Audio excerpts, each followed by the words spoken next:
¿Qué tal? Continúo platicando con Marco Fernández, investigador de asuntos educativos y de corrupción en el Tecnológico de Monterrey y en México Evalúa. Marco, ¿qué tal? Hola, muy buenas noches y nuevamente muchas gracias por el espacio.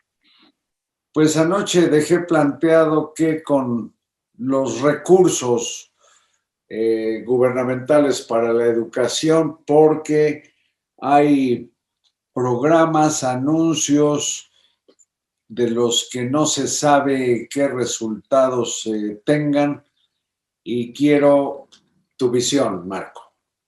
Mira, yo creo que aquí es un tema fundamental, porque no es solamente que, por un lado, el presupuesto que se está asignando en materia educativa retrata que para el gobierno, pues realmente no hay una crisis educativa derivado de la pandemia, sino que además la forma en que se transparenta el ejercicio del gasto, por decirlo amablemente, deja mucho que desear.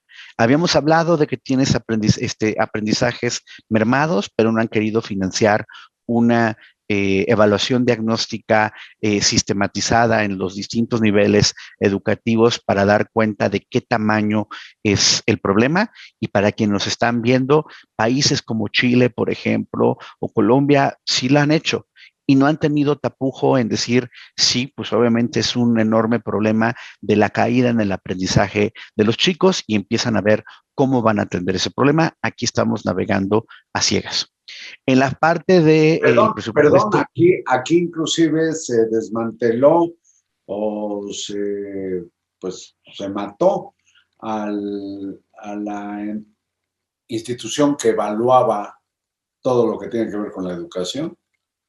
sí, o sea, de hecho, al igual que han ocurrido en otros ámbitos públicos, el gobierno siempre trata de crear una historia de que supuestamente había corrupción o de que era, en este caso, en el Instituto Nacional de Evaluación de Educación, un instituto punitivo de los maestros, etcétera.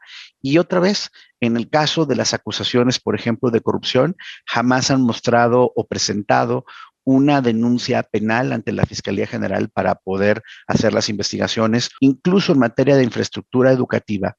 Antes había un Instituto Nacional de Infraestructura Educativa para los papás, mamás que nos están escuchando.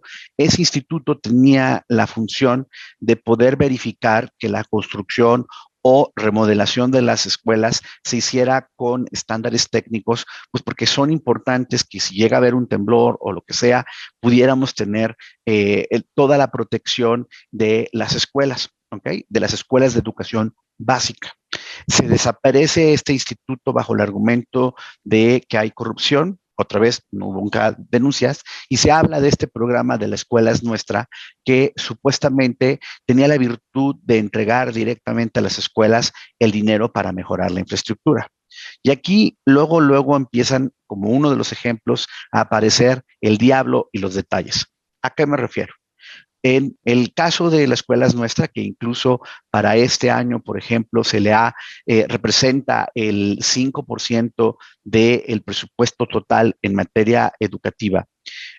A uno, los lineamientos de operación no establecen que se necesite establecer facturas para ver cómo el dinero que se asigna a comités de papás, de mamás en las escuelas, no todas las escuelas reciben, pero las escuelas beneficiadas de este universo, que son poco menos de 60,000, cerca de 50,000 escuelas, van a supuestamente solo establecer recibos que se pegan en el periódico mural de la escuela y con eso se rindió cuentas. Hay ya reportes de distintos medios que apuntan a que lamentablemente ha habido problemas de corrupción. Muchos comités están denunciando que este programa realmente no lo opera la SEP, lo opera la Secretaría del Bienestar y los denominados siervos de la nación, que obligan a muchos de estos comités a contratar las obras de construcción, de remodelación de las escuelas con ciertos contrastistas. Ahí sí, problemas de corrupción. Vamos a ver qué nos dice la Auditoría Superior de la Federación, que se supone que en febrero presentará un informe de auditoría sobre este programa y en donde, insisto, pues las reglas son muy laxas e incluso en términos de los resultados, pues también no queda claro que haya ido muy bien la situación. Simplemente para poder compartir en 2018, 66.7% de las escuelas carecían eran escuelas que tenían lavabo. Se supone que iban a darles agua potable y demás con este programa. Solo ha habido un avance de ahora 74.5%, es decir, un avance del 8% de las escuelas, un avance muy limitado de las escuelas con agua potable en los lavados. Y en el caso, insisto, de conexión precisamente al agua potable, solo ha mejorado en el 3% de las escuelas.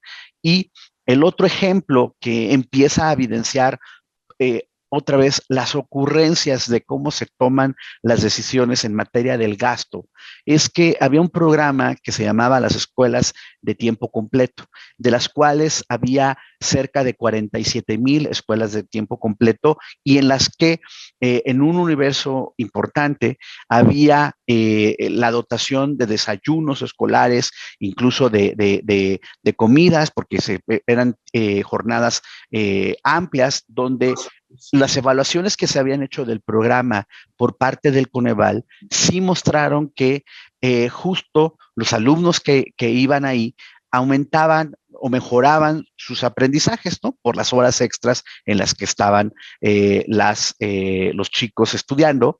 Este programa, desde el inicio del sexenio, empezó el machete presidencial a cortarle. Primero le habían cortado un 10% en 2019, 2020 le recortan el 50% y para 2021 chicharrón, desaparece el programa, afectando a un programa que beneficiaba a sectores menos favorecidos. Pero Bueno, además, sí. perdona más rapidísimo, Carlos, cuando se dio la lana para precisamente los supuestos desayunos escolares, 2020 se hicieron reasignaciones para este punto, nadie sabe, nadie supo, porque pues cerraron las escuelas, se hizo el gasto, pero nadie da cuenta de dónde quedó el dinero. Y eso en 2020 y en 2021, y yo no sé lo que va de este arranque de ciclo escolar, pero pues si yo apuntaba dónde quedó la bolita del importe de esos desayunos escolares y con las escuelas de tiempo completo también de comidas,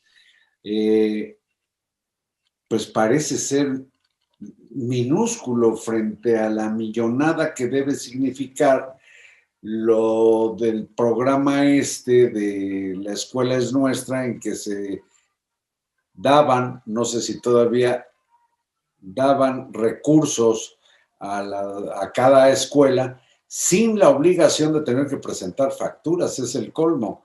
Ahora, yo no sé, Marco, si esto tiene mayor posibilidad cuando además la Secretaría Federal de Educación está encabezada por una persona que se agenciaba el 10% del salario de los trabajadores del Ayuntamiento de Texcoco, que es la profesora Delfina Gómez, quien goza no solo de cabal salud, sino de total impunidad, habiendo cometido un delito electoral que ya está sancionado por el Tribunal Electoral del Poder Judicial de la Federación. Es decir, si hay una persona cuya probidad está tan cuestionada como es la Secretaría de Educación, ¿qué pasará en todo el sistema educativo? Pues sin duda alguna la situación es muy compleja porque, pues sí, el tribunal ha confirmado la sanción contra Morena por este delito y ahora vamos a ver si en términos penales, tanto la Fiscalía Especializada en Delitos Electorales como por parte de la Fiscalía General de la República, como la Fiscalía del Estado de México, hacen las investigaciones penales pertinentes porque se cometió además el delito de abuso de autoridad que se persigue por ley, no es como que está a contentillo de la autoridad. Y luego está el problema de la intromisión de esto que le llaman siervos de la nación, que fueron contratados a partir de que eran promotores del voto de Morena. Es decir, se hace una ensalada entre económica, política, probables actos de corrupción, y todo esto en medio de si el arranque presencial a clases o a distancia o híbridos, pues parece ser muy desagradable, muy preocupante el panorama que presenta la educación en México, Marco. Digamos que yo le agregaría a la ensalada un aderezo de ocurrencia, improvisación y de clientelismo, porque donde tendríamos que tener recursos, por ejemplo, para mejorar la formación de los docentes, chicateamos los recursos y engañamos a los docentes de que iba a ser su derecho, hasta lo pusieron en la Constitución. En la parte de la educación superior dijeron que iba a ser un derecho universal, pero no han dado recurso alguno para cumplir con lo que dice la Constitución, que la Federación tenía que establecer un fondo de gratuidad en este sector. Y para poder mejorar, por ejemplo, la parte de medir el impacto de los aprendizajes, cero lana. Para poder ver la parte de cómo mejorar la conexión entre docentes y maestros, y alumnos, para poder ver, mejorar precisamente la parte del aprendizaje, cero lana. Para ver la parte de atender las afectaciones emocionales, pues no hay recursos. Se destina dinero a las becas sin ton ni son, y ojo, para quien nos está viendo, se ha demostrado por parte de la Auditoría Superior de la Federación desviaciones por más de 200 millones de pesos en el programa. El Coneval ha dicho ni siquiera se le da seguimiento a quienes reciben estos recursos para realmente si está estudiando o no, y por supuesto, como no acompañaron las becas con dársela a los menos favorecidos y tampoco la acompañaron con tutorías o acompañamiento docente, pues no sorprende que incluso antes de la pandemia se les cayó la matrícula, es decir, un desastre en donde, pues por supuesto, que hay un tinte de expectativa de ganancia política al estar repartiendo dinero sin ton ni son, sin realmente una preocupación educativa. Pues Marco Fernández, te agradezco mucho esta, pues que apenas es una aproximación al desbarajuste que hay en el sistema público de enseñanza en todos los niveles, y espero que volvamos a platicar. Claro que sí, nuevamente muchas gracias por el espacio. Gracias y buenas noches.